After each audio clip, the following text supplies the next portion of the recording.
Are you getting mainly positive? Are you getting challenges in the interactions on social media? Okay, so what can you change? Till I found someone who laughs like you.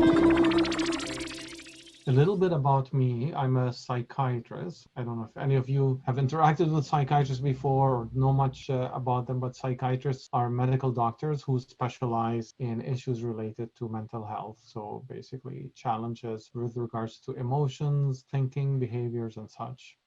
And I'm based in Toronto, in Canada, at the University of Toronto. All right. It's a pleasure for me to be chatting with you guys all the way out in California.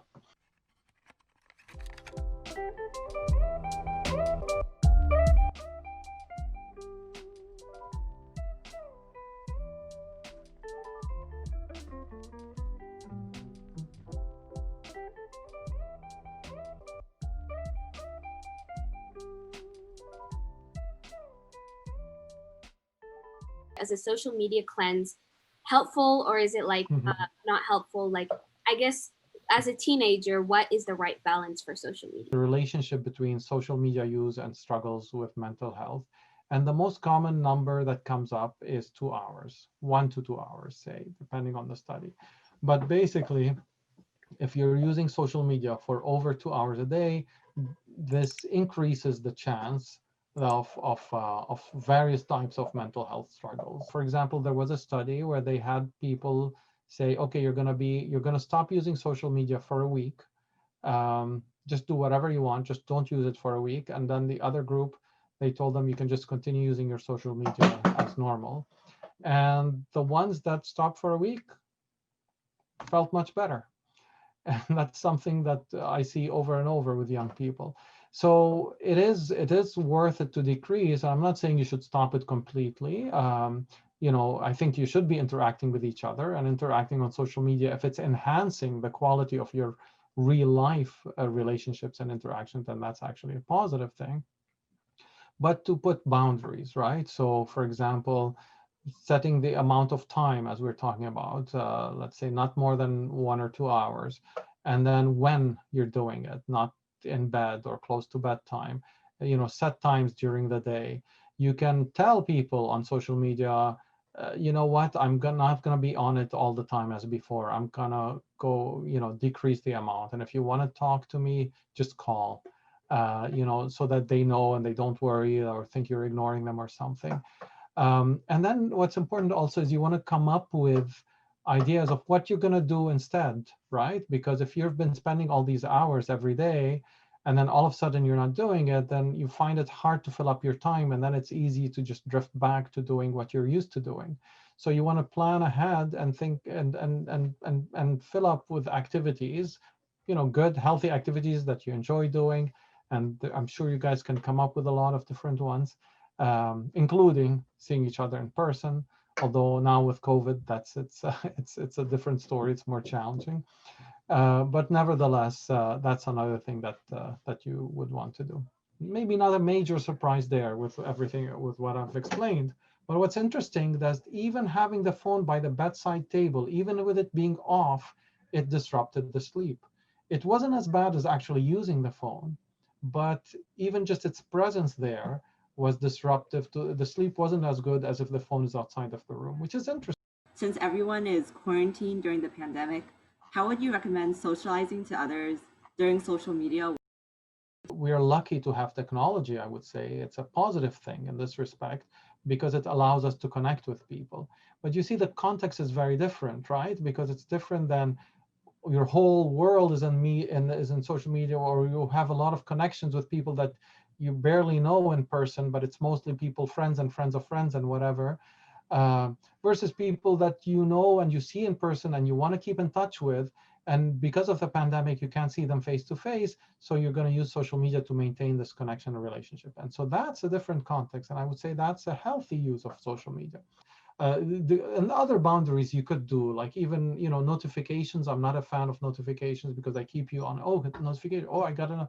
So that's actually something that people it would be worthwhile doing, which is removing notifications, and as we discussed before, limiting the amount of time that you're on it, taking a break. What can happen though sometimes is a couple of things. One is if you and your parents are not communicating in a productive way, it can lead, often there can be a lot of conflict. This is the situation. People are very busy. You're busy with school and other activities and being an adolescent, and your parents are busy with their work and their lives and whatnot. And you kind of grow a little bit more distant. And so you're not interacting and communicating as much with them in a productive way that leads to kind of being able to good discussions. So first and foremost is reestablishing productive communication. Without having that, it's going to be hard to talk about difficult issues, including issues with your phone. Okay. So you want to be able to, and this is not just you, by the way. I'm happen to be talking to you guys, but it has to come from your parents as well, right? Communication is a two-way street. It's about being able to feel heard and talking and feeling like you've been heard, and same, you also showing your parents that you're hearing them out, kind of thing. I think a lot of young people, they're afraid of their phone being taken away from them, right? So their response, their natural reaction is to be defensive and say, no, that's not true, it doesn't affect me badly, it's only, it's only positive. Meanwhile, the parents are seeing that you're on your phone all day, you're miserable and all of that. And there's often other things. I would say it's rarely just the phone. There's often other things going on, other stresses that are interplaying with the phone, as I mentioned earlier. And so once you have communication, you can talk about these things. You can talk about, you can think about, well, is social media affecting me negatively? Is it? Well, if it is, okay, and then I can be open to my parents about it. How can we as high schoolers also recognize some of the negative effects in our own lives? And just think between you and yourself. Okay, what do you get out of your phone? The positives in an open, non-judgmental, exploratory way, right? What do I get out of my phone? What are the positives that it brings me? What are challenges that it brings me? That's how you might also help you recognize. But sometimes they'll recognize it more obviously when they don't have their phone with them for some time. So for example, once I saw a young person and she told me she lost her phone for a couple of weeks and then she found it. But she realized during those 2 weeks how much better she felt without her phone. So when she found it, she actually deleted most of her social media. She just kept stuff related to school. By having a break from their phone, it helps them realize that, wait a second, there's more to life and I feel better.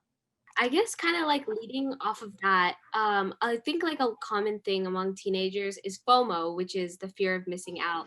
And I guess like that's kind of like a big problem that social media brings, especially seeing like when you go online, you see your friends with all these other people and you're not there with them and stuff. I guess way to kind of mitigate feelings of FOMO from social media. First of all, the pictures and everything that people are posting, this is not necessarily the reality, the full reality. It's part of it, but it's not the full reality. People are posting the most exciting thing and whatnot.